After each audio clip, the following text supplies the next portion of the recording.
90 रोज में इंतखाबात कराएं, इलेक्शन शेड्यूल का ऐलान करें। बिलावल भुट्टो का मुतालिबा, कहा इलेक्शन कमीशन 90 नहीं तो 100 या 120 दिन में इलेक्शन का ऐलान करे। कठपुतलियां मुसल्लत करने वाले तजुर्बे करना बंद करें, आवाम को फैसले करने दें। आवाम पीटीआई को भी लाए तो कबूल करेंगे। हमारे खिलाफ प्रोपेगेंडा वो कर रहे हैं जो इलेक्शन से भाग रहे हैं। इस गलत फहमी में ना रहें कि नैब की धमकियों से खामोश करा देंगे। गुज़िश्ता 16 माह में दीगर सियासतदानों ने खुद को बरी कराया। हमारा फोकस कारकर्दगी पर था, केसेस पर नहीं। पीपल्स पार्टी के किसी रहनुमा का नाम ईसीएल में नहीं।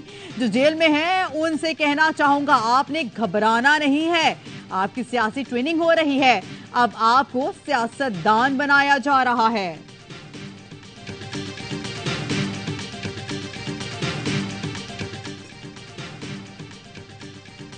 तहरीके अदम एतमाद के बाद इलेक्शन में क्यों नहीं गए? पीपी और जेएसयूआई आमने सामने। कायदीन ने फैसला किया था कि तहरीके अदम एतमाद के बाद इलेक्शन की तरफ जाएंगे।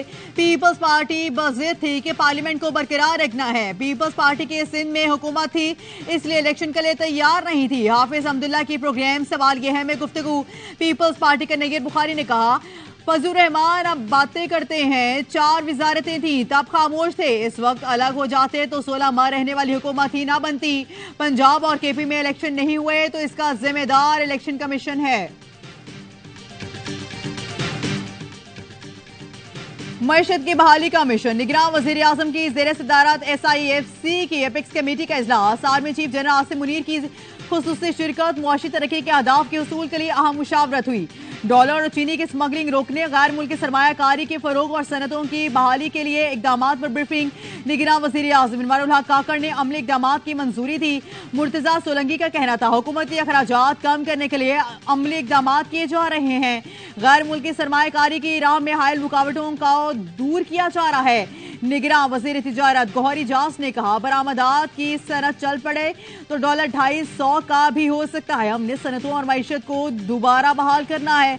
गुज़श्ता दौर में बरामदात कम हुई, हम दरामदात कम करना चाहते हैं। वज़ीर खजाना शमशाद अख्तर ने बताया, दरामदात पर पाबंदियों को खत्म करना होगा। निजकारी पर काम कर रहे हैं। डॉलर बुनियादी जिनास की स्मगलिंग की रोकथाम कर रहे हैं।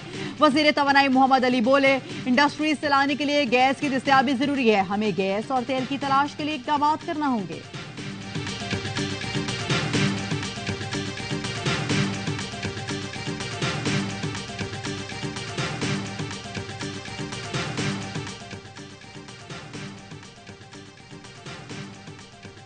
मुल्की मुआशी बदहाली के जिम्मेदारों के गिर्द घेरा तंग। स्टॉप लिस्ट में शामिल अफराद की तादाद 1000 से ज्यादा हो गई।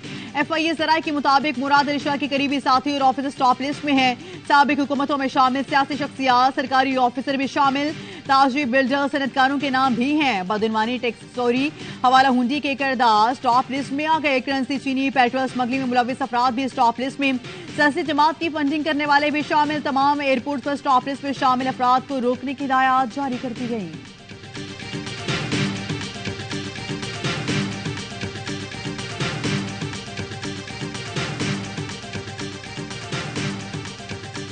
ऑडियो लीक्स कमीशन के सुप्रीम कोर्ट ने बेंच के जजेस पर हुकूमती एतराजात को अदलिया पर हमला करार देते हुए मुस्तरद कर दिया। तफसीली फैसले में लिखा, 3 जजेस पर एतराजात की कानून की नजर में कोई अहमियत नहीं। एतराज की दरख्वास्त पर हरासा करने के लिए दायर की गई।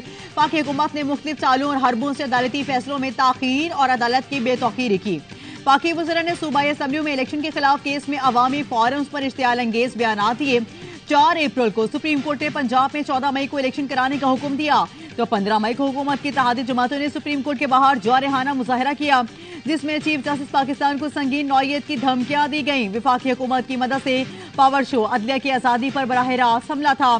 चीफ जस्टिस को धमकियों का मकसद अदलिया पर दबाव डालना था। साबिक विफाकी हुकूमत ने chief justice Umar Ata Bandial, justice Ijajul Ehsan और जस्टिस मुनीब अख्तर पर एतराज किया था।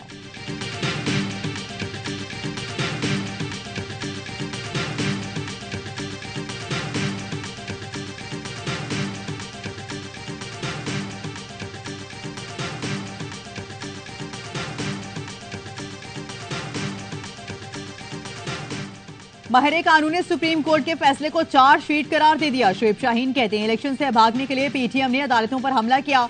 पार्लियामान में खड़े होकर करारदादें पास की गई। हर रोज सुप्रीम कोर्ट पर लफ्जी गोलाबारी की गई। चीफ जस्टिस से मुतालबा है आइन से खिलवाड़ करने वालों को सजा दें। सदर डिस्ट्रिक्ट बार इस्लामाबाद केसरी इमाम कहते हैं सुप्रीम कोर्ट के फैसले से साबिका हुकूमत का कंडक्ट वाज़ेह कर दिया।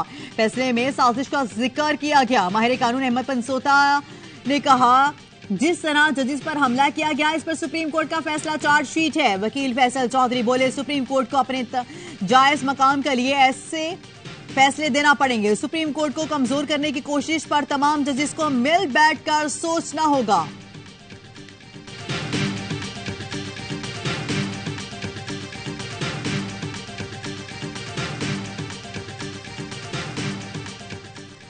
नवाज शरीफ की वापसी का जिस दिन ऐलान होगा उसी दिन इलेक्शन की तारीख भी दे देंगे। नबील कबोल की पेशगोई। कहा नवाज शरीफ को खदशा है कि इलेक्शन नहीं होंगे तो उनके लिए केसेस का सामना करना कठिन होगा। आर्मी चीफ मुल्क के लिए अच्छे इकदाम कर रहे हैं। इलेक्शन कमीशन को भी कहा जाए कि इंतखाबात के शेड्यूल का ऐलान कर दिया जाए। अगले महीने पाकिस्तान चला जाऊंगा। नवाज शरीफ की लंदन में पार्टी रहनुमाओं से मुलाकात में गुफ्तगू। ज़राए के मुताबिक नवाज शरीफ ने पहली बार मीटिंग में खुद अक्टूबर में पाकिस्तान वापसी का तस्करा किया। इससे पहले शहबाज शरीफ ने मीडिया टॉक में बड़े भाई की वतन वापसी की तारीफ की थी।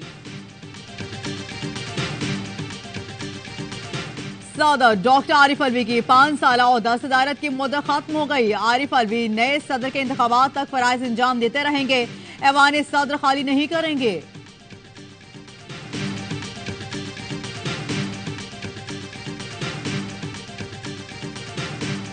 और चित्राल के गयूर आवाम पाक फौज फोर्सेस के शाने बशाना लड़ने के लिए तैयार। मकामी आबादी पाक फौज की मदद के लिए बाहर निकल आई। अवाम असलहा गोला बारूद और खुराक पाक फौज से अगले मोर्चे तक पहुंचा रहे हैं।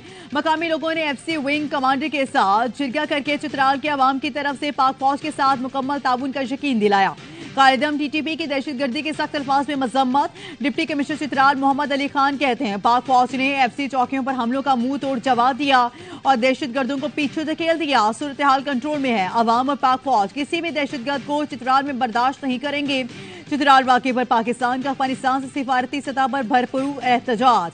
अफगान नासिर उमूर की दफ्तर खारिजा तलबी। तर्जुमान दफ्तर खारिजा का कहना है कि वाक़या अफगान हुकूमत के साथ उठाया है। अफगानिस्तान में छोड़ा जाने वाला असलहा अफगान दहशतगर्द गिरोहों के हाथ आया।